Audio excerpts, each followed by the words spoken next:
सहज ही अपनी ओर हम चले वतन की ओर।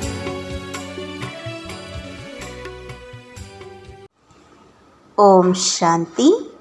28/1/1976 அவ்யக்த பாப்தாதா மதுபன். வாணியின் தலைப்பு ஆன்மீக நட்சத்திரங்களின் சபை. இன்று பாப்தாதா நட்சத்திரங்களின் ஆன்மீக சபையை பார்த்து கொண்டிருக்கிறார். சபையில் விசேஷமாக 3 விதமான நட்சத்திரங்கள் இருக்கின்றன. ஒவ்வொரு நட்சத்திரமும் நான் எந்த விதமான நட்சத்திரம் என்று தன்னைத்தானே தெரிந்திருக்கிறீர்களா? 1 வெற்றி நட்சத்திரங்கள், 2வது அதிர்ஷ்ட நட்சத்திரங்கள் மற்றும் 3வது நம்பிக்கை நட்சத்திரங்கள். இப்பொழுது நான் யார் என்று ஒவ்வொருவரும் தன்னைத்தானே கேட்க வேண்டும். முழு நாளின் நடவடிக்கையில் எண்ணம், மூச்சு, நேரம், பேச்சு, காரியம் மற்றும் உறவு மற்றும் தொடர்பில் வெற்றியடைபவராக, அதாவது வெற்றி நட்சத்திரமாக தன்னை அனுபவம் செய்கிறீர்களா? எப்படி தந்தை மூலமாக அமைதி மற்றும் ஞான ரத்தினங்களின் செல்வம் பிறப்புரிமையின் ரூபத்தில் பிராப்தி ஆகியிருக்கிறது, அதேபோல் ஒவ்வொரு விஷயத்தில் மற்றும் ஒவ்வொரு நேரமும் வெற்றியின் பிறப்புரிமையின் ரூபத்தில் அனுபவமாகிறதா? அதாவது பிராப்தி சகஜமாக அனுபவமாகிறதா அல்லது கடின உழைப்பிற்கு பின்பா? உழைப்பு அதிகம் மற்றும் வெற்றி குறைவாக அனுபவம் ஆகிறதா? எவ்வளவு நினைக்கிறீர்களோ செய்கிறீர்களோ அந்த அளவு எண்ணம் மற்றும் செயலின் பிரத்யக்ஷ பலன் பிராப்தி ஆகிறதா அல்லது ஆகியே விடும்? இப்பொழுது இல்லை என்றால் எப்பொழுதாவது ஆகும். அந்த மாதிரி எதிர்கால பலனின் நம்பிக்கையிலேயே இருக்கிறீர்களா? எண்ணம் உருவாவதின் கூடவே வெற்றி நிச்சயிக்கப்பட்டது என்ற இந்த நிச்சயத்தின் எண்ணம் சேர்ந்தே ஏற்படுகிறதா? எப்படி ஒவ்வொரு அடியிலும் பல மடங்கு பிராப்தி என்ற மகிமை இருக்கிறதோ அதேபோல் ஒவ்வொரு அடியிலும் வெற்றி அடங்கி இருக்கிறதா?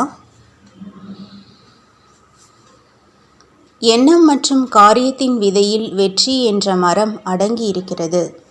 வெற்றி நிழலுக்கு சமமாக காரியத்தின் பின்னாலேயே வந்து கொண்டிருக்கிறது என்று அப்படி அனுபவம் ஆகட்டும். அவரைத்தான் வெற்றி நட்சத்திரம் என்று கூற முடியும். 2வது அதிர்ஷ்டம் நிறைந்தவர்கள். அதிர்ஷ்ட நட்சத்திரங்களிலும் வரிசை கிரமமும் இருக்கிறது. அதிர்ஷ்ட நட்சத்திரங்கள் என்ன எண்ணம் வைக்கிறார்களோ மற்றும் காரியம் செய்வார்களோ அதில் தேவையான அளவு மட்டும் உழைப்பு இருக்கும். ஆனால் பிராப்தி உழைப்பின் கணக்கை விட அதிகமாக இருக்கும். அதிர்ஷ்ட நட்சத்திரங்கள் தன்னுடைய அதிர்ஷ்டத்தை தெரிந்து ஒவ்வொரு நேரமும் என்னுடைய பாக்கியத்தின் பூட்டை திறந்துவிட்டீர்கள் என்று பாப்தாதாவிற்கு லட்சக்கணக்கான தடவைகள் நன்றி கூறுவார்கள். அதிர்ஷ்ட நட்சத்திரங்களின் வார்த்தையில் மகான் ஆக்கக்கூடிய தந்தையின் மகிமை உள்ளத்திலிருந்து தானாகவே வெளியாகி கொண்டிருக்கும். மேலும் அவருடைய ரூபத்தில் குஷியின் ஜொலிப்பு விசேஷமாக தென்படும். அவர்களுடைய விசேஷ திட்டமாக எப்பொழுதும் தந்தையின் பெயரை புகழடைய செய்து நன்றி கடனை அடைப்பதாக, அதாவது தந்தையின் ஒவ்வொரு காரியத்தை தன்னுடைய வாழ்க்கை மூலம் பிரத்யக்ஷம் செய்வதற்கானதாக இருக்கும். எப்பொழுதும் தந்தையின் அன்பிற்குரியவராக மற்றும் தந்தை மேல் அன்பானவர்களாக ஆக்குபவர்களாக இருப்பார்கள். எப்பொழுதும் ஆஹா பாபா ஆஹா எதிர்காலம் என்ற இந்த ஸ்லோகன்தான் நினைவு மற்றும் வார்த்தைகளில் இருக்கும். அந்த மாதிரி தன்னை அதிர்ஷ்ட நட்சத்திரம் என்று நினைக்கிறீர்களா? 3வது நம்பிக்கை நட்சத்திரங்கள். அவர்களுடைய விசேஷம் என்னவாக இருக்கும்? சிலர் நம்பிக்கை நட்சத்திரத்திலிருந்து வெற்றியடைபவராகவும் ஆகிவிடுகிறார்கள். நம்பிக்கை நட்சத்திரங்கள் எப்பொழுதும் தந்தை மற்றும் உயர்ந்த ஆத்மாக்களின் துணையை எடுத்துக்கொண்டே இருப்பார்கள். ஒவ்வொரு அடியிலும் ஆதாரத்தின் அனுசாரம் நடந்து கொள்வார்கள். ஒவ்வொரு எண்ணம் மற்றும் காரியத்தில் ஆகுமா அல்லது ஆகாதா, உயர்ந்ததா அல்லது சாதாரணமானதா, செய்யலாமா அல்லது செய்ய வேண்டாமா என்று முடிவெடுக்கும் சக்தி இருக்காது. அதாவது அவரே முடிவெடுப்பவராக ஆக முடியாது. தீர்ப்பு அளிப்பதற்காக அடிக்கடி ஏதாவது நீதிபதியின் அவசியம் இருக்கும். உயர்ந்த எண்ணம் உடையவராக இருப்பார், ஆனால் உறுதியான எண்ணம் வைத்திருப்பவராக இருக்க மாட்டார். ஒவ்வொரு சூழ்நிலையில் மற்றும் சேவையின் காரியத்தில் ஊக்கம் உற்சாகம் இருக்கும், ஆனால் தைரியம் குறைவாக இருக்கும். அதற்காக தைரியத்தை ஊட்டும் உடன் இருப்பவர் ஒருவர் தேவையாக இருக்கிறது. திட்டங்கள் மிக நல்லதாக இருக்கும், எண்ணம் சக்திசாலியானதாகவும் இருக்கும், ஆனால் சொரூபத்தில் முழுமையாக கொண்டு வர முடியாது. பாதியையோ அல்லது முக்கால் பகுதியையோ கொஞ்சம் வார்த்தைகள் மூலமாக, கொஞ்சம் செயல் மூலமாக முழுமையாக ஆக்க முடியும். ஆனால் அவருடைய ஒரு விசேஷம் இருக்கும்.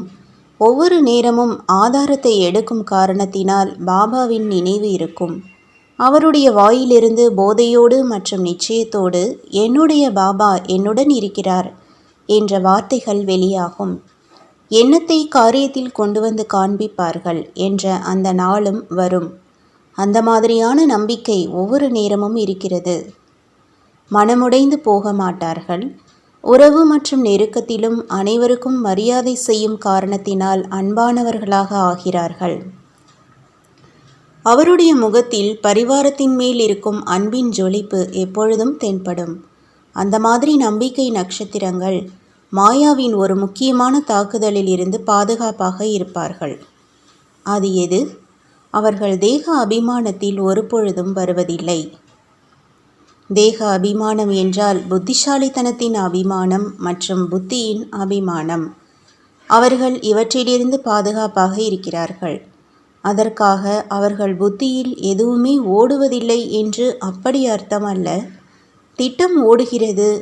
நம்பிக்கை நட்சத்திரங்களில் தந்தைக்கும் நம்பிக்கை இருக்கிறது. எந்த நேரமும் உயிரை தாண்டுதல் செய்ய முடியும். நம்பிக்கையற்ற குழந்தைகள் அனைவரின் நம்பிக்கையை தன்மேல் வைப்பவராக ஆகிவிடுகிறார்கள். 3 விதமான நட்சத்திரங்கள் எவை என்று இப்பொழுது புரிந்ததா? எந்த நேரமும் ஹை ஜம்ப் செய்ய முடியும் என்று நம்பிக்கை நட்சத்திரங்கள் மேல் தந்தைக்கும் நம்பிக்கை இருக்கிறது. எந்த நேரமும் நம்பிக்கை அற்றவர்கள் அனைவரின் நம்பிக்கையை தன்மேல் வைப்பதற்கு காரணமாகி விடுகிறார்கள். ஆனால் இது நம்பிக்கைக்குரியவர்கள் மேல் நம்பிக்கை வைப்பது. இதுவும் டிராமாவில் யாருக்காவது அதிசயமான பங்கும் உருவாக்கப்பட்டிருக்கிறது. நல்லது. எப்பொழுதும் தன்னை வெற்றியின் நட்சத்திரமாக ஆக்குவதின் லட்சியம் மற்றும் லட்சணத்தை காண்பிப்பவர்களுக்கு அனைத்து சக்திகளின் அதிகாரி, தந்தையின் அனைத்து பிராப்திகளின் அதிகாரி, பிரம்மாண்டம் மற்றும் உலகின் அதிகாரி, இயற்கை மற்றும் மாயா மேல் வெற்றி அடையக்கூடிய வெற்றி நட்சத்திரங்களுக்கு பாப் தாதாவின் அன்பு நினைவுகள் மற்றும் நமஸ்காரம். ஓம் சாந்தி. तुम बच्चों को तो सर्विस करनी है, जो बाबा कहते हैं सबको ये बताओ कि देखो तुम्हारा एम एंड ऑब्जेक्ट ये है, एक गीता है बढ़िया, ये राजयोग है ना बच्चे। कैसे है राजयोग? बिल्कुल सहज है कि बाप को याद करो तो ये वैसा मिलेगा तुमको। ओम शांति।